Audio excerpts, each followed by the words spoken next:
Hey music fans, and welcome to the very first Africa Jam. Opening up the show today with their single Britney Spears, the one and only Tweak.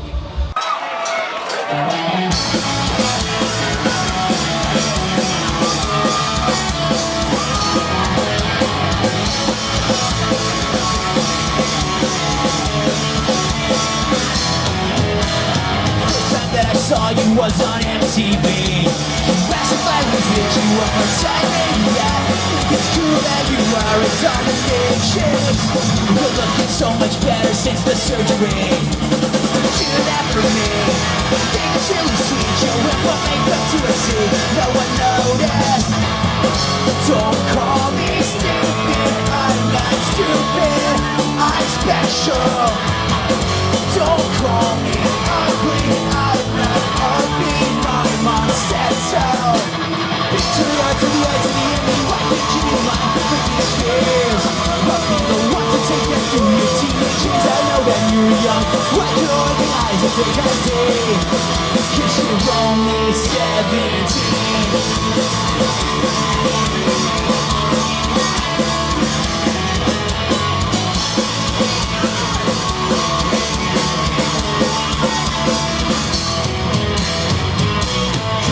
So damn horny when you do that dance. Right in your pants, stay up the chance. I'll show you a thing or two about being lucky. It sucks that you live almost halfway around the world. My Mickey Mouse good girl, never return my calls. If you're playing hard to get, you won't get me. Don't call me stupid, I'm not stupid, I'm special. Don't call me ugly, I'm not ugly, your mom said so. B to the R to the I to the N, why can't you be mine? Britney Spears, we'll be the one to take you through your teenage years. I know that you're young, I can organize a big idea, cause you're only 17.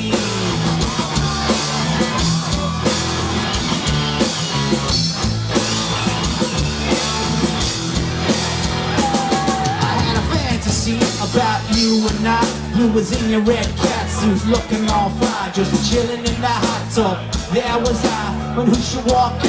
To my surprise, how was I supposed to know that you would bring your best friend? Christina Aguilera came on over and jumped in, and then you started fighting over me like I was bad. I said, ladies, when you two are finished with that shit, my loving arms is open and there's always room for two.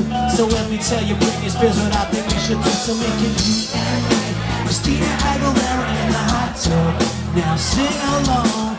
You and me, and Christina Aguilera in the hot tub. I said you and me, and Christina Aguilera in the hot tub. All night long, you and me, and Christina Aguilera in the hot tub. You and me, Christina Aguilera in the hot tub. All night long, you and me.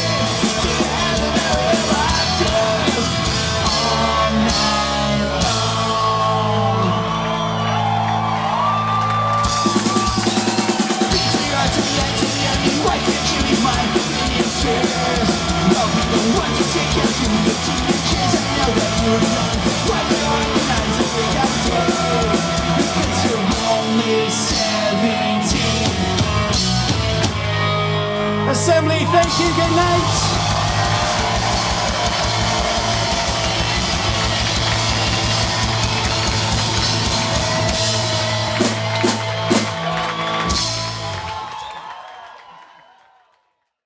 Hey guys, it's that time of the show again. We are now ready for our general knowledge music quiz with the boys from Tweak. Now listen, I'm on a dire losing streak, so if you have any sense of fucking compassion, you guys are gonna let me win this one. Dude, I don't even think we need to try. Okay, so very simple. Producer Mark has got the questions. He's going to read them out. If you know the answer, you are going to make the sound of your animal. Let's do animal sound checks. I'm an elephant.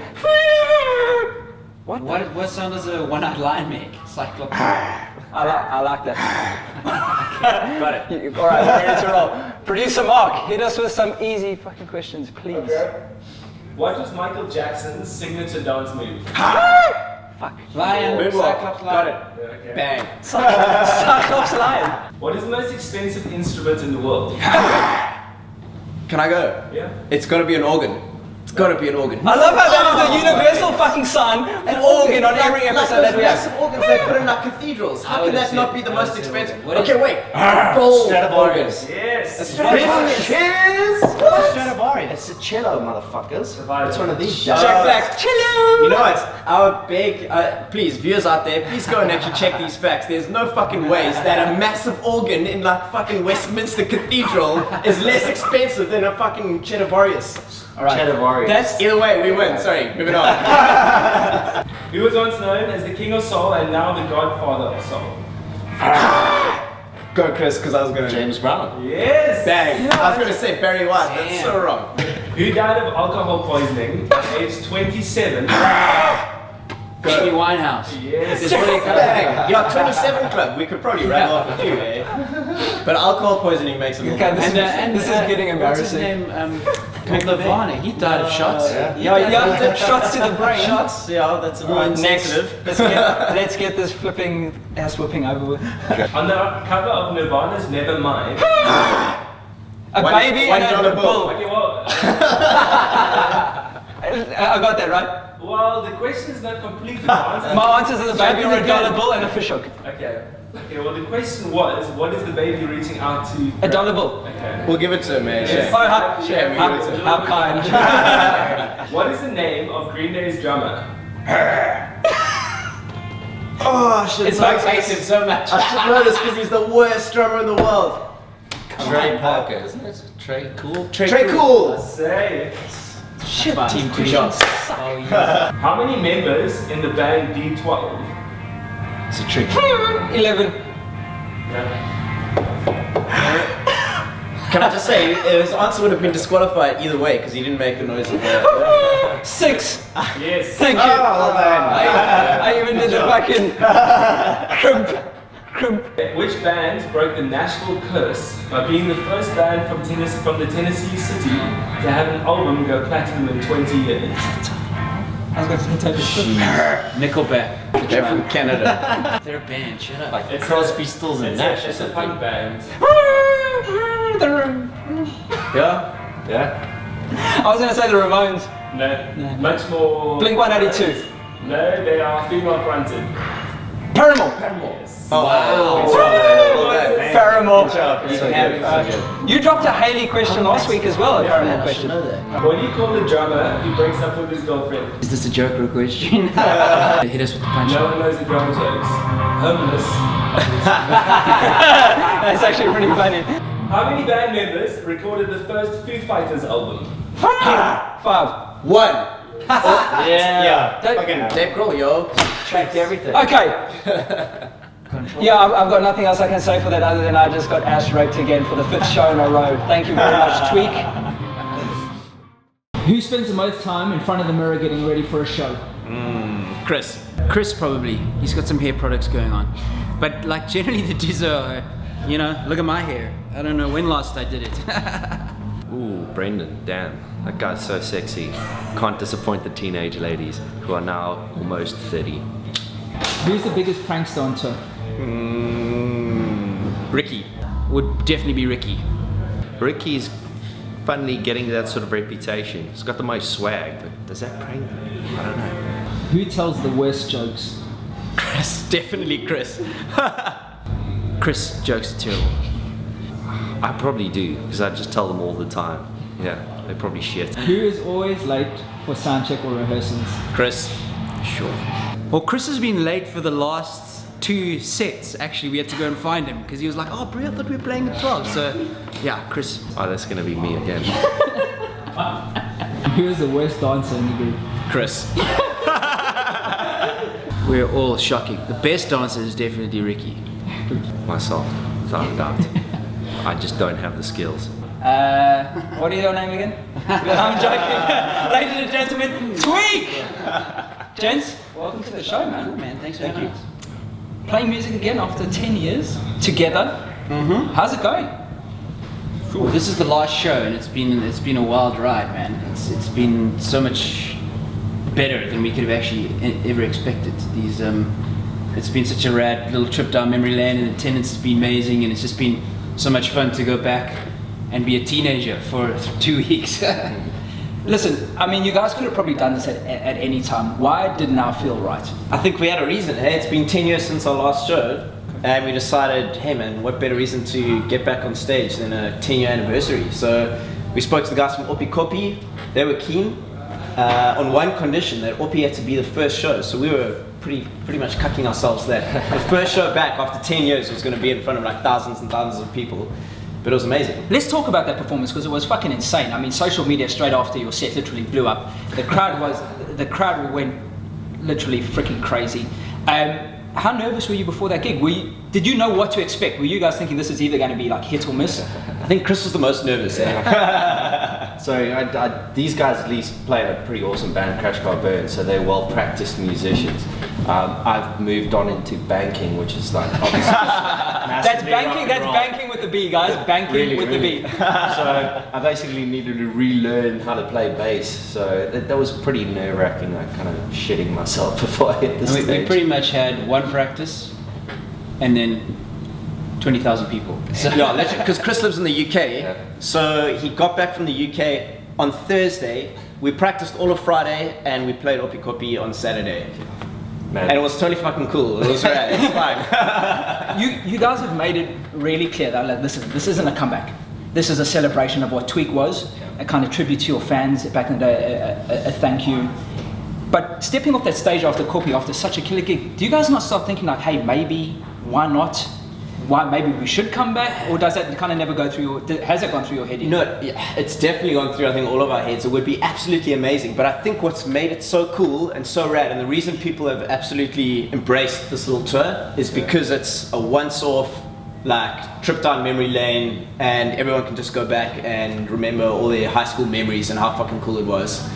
And I guarantee you, if we started playing every week, attendance would go like... So it's rad. I mean, it's not to say we won't do another one in a couple of years' time, but this is definitely not like a Spring on New Girls, hey, we're getting back together, you know, second week. We just literally, I mean, we're getting old, that's the thing. And we said to ourselves, listen guys, you only get one chance to do a 10-year reunion, so let's do it. And everyone was like, cool.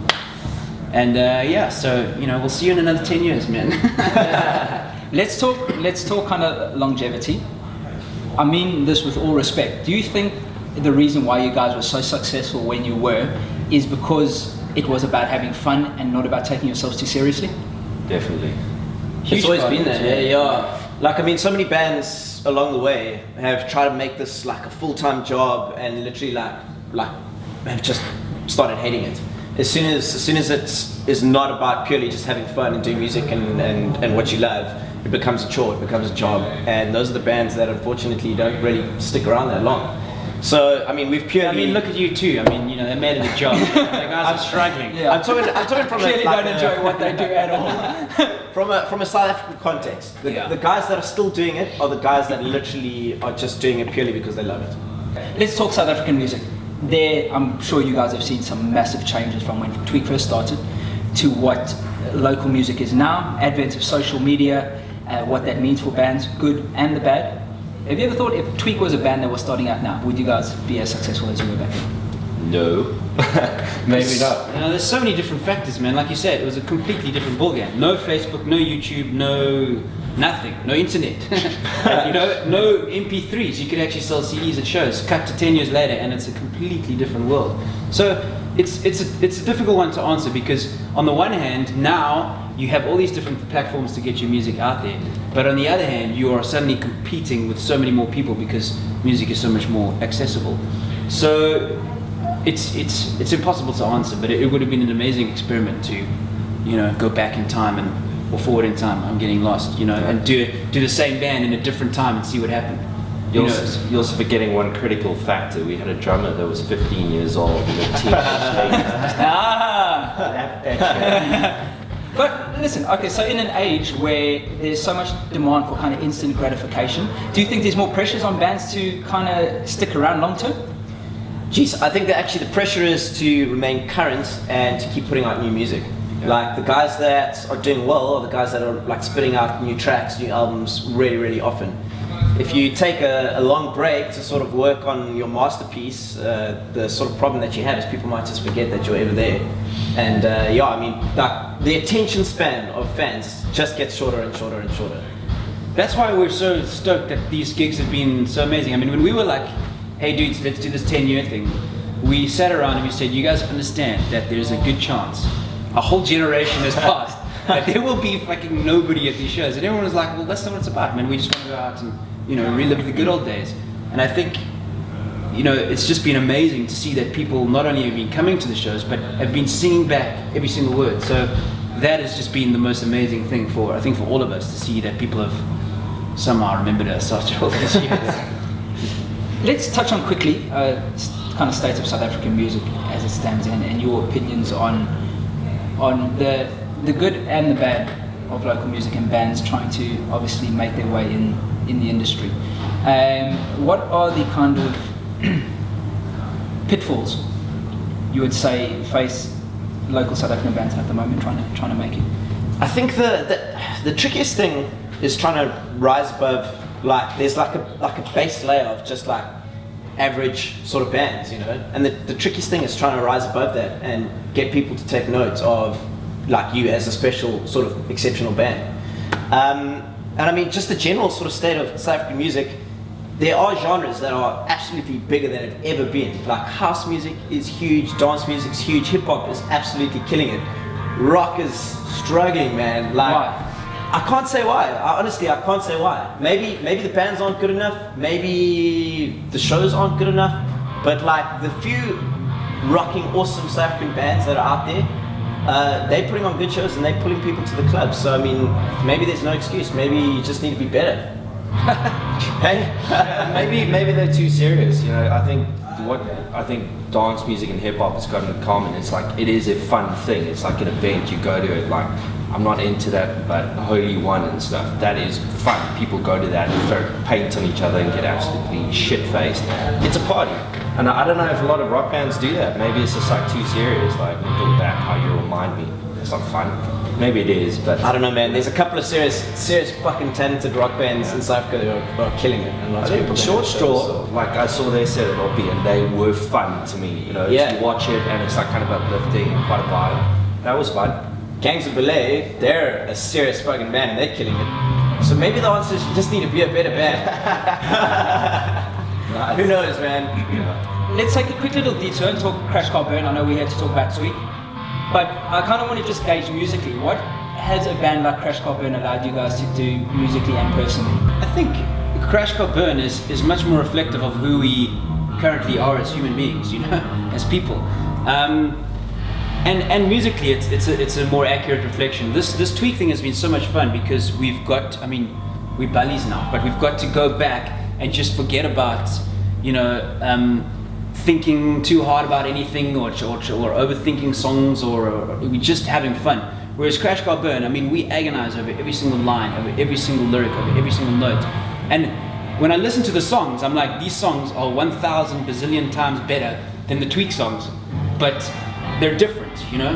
If you go and you listen to any one of these Tweak albums that we've got on sale here and any one of the Crash Car Burn albums, you can, there's no question that they are worlds apart. I mean, when we went to go back and listen to the Tweak stuff to learn it, I was like, what? Did we actually do this? I mean, this is hilarious, this is awesome, but it's like you go to an 80s dress-up party. You dress up for the night, it looks amazing, everyone has a flippin' blast. But fucking no way is this tomorrow everyone are gonna go back to dressing like they did in the 80s. So the fun of it, the kind of nostalgic approach is taking a trip down memory lane. Yeah. All right. So obviously no comeback, but you did leave something on the cards for this. Could be something that you guys can do in the future a bit more. The future of Tweak, where does that kind of stand at the moment, or there is no defined future at all? I don't know if there's a defined future at all. It's like if something special happens that gets us back together, then by all means we're not opposed to it. But we're not going to be playing at the Dross next week. Yeah, it's open-ended, man. I think what bands say these days is an indefinite hiatus. That's the politically correct way, yeah. Well guys, listen, it's been an absolute pleasure having you on. Thank you so much for your time, and literally on behalf of everyone out there, regardless of age gap or generation, it's been such a blast seeing you guys on stage, and we look forward to seeing you guys tonight. Thanks very much, man. There you have it, guys. Tweak. Hey music fans, closing out the show today with their smash hit single Birthday Card. Like a hit of high quality crystal meth, let's get ready to tweak.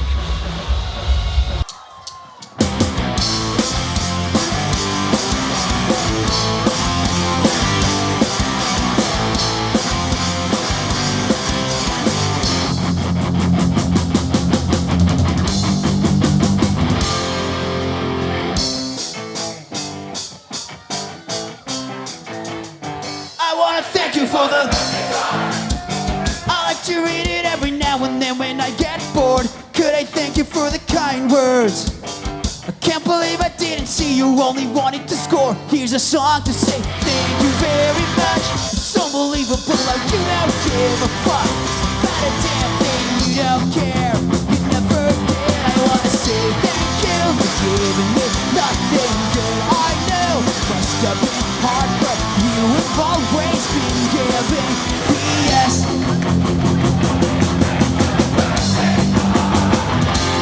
Next year, looking back at all the games you played, I probably should've, but you know that I just didn't see. I have learned from the mistakes I made. I could never be the person that you want me to be. Here's a song to say thank you very much. It's unbelievable like you don't give a fuck about a damn thing. You don't care, you never did. I wanna say thank you for giving me nothing good. I know must have been hard, but you have always been giving. P.S. Don't expect a birthday card next year. And now I'm staring at that birthday card. I got a pocket of matches and the feeling is strong. Light it up and as I watch it burn, I try to figure out the planet that you came from. Here's a song to sing. Thank you very much. Everyone, you don't give a fuck about a damn thing. You don't care. You never did. I want to say thank you for giving me nothing good. I know it must have been hard, but you have always been giving me yes. Don't expect a birthday card next year. We are bringing birthday cards for every single last motherfucker here in 10 years' time, I promise you. Here's a song to say thank you very much. It's unbelievable how you don't give a fuck about a damn thing. You don't care, you never did. I wanna say thank you for giving me nothing good. I know must have been hard, but you have always been giving. P.S. Don't expect a birthday card next year. Assembly, you guys have been amazing. Enjoy the rest of your weekend with Tweak. We'll see you later.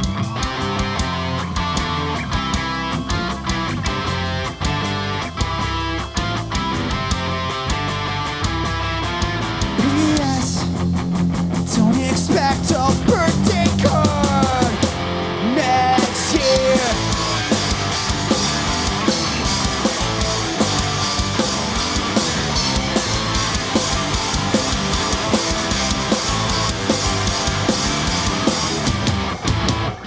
Thank you, good night.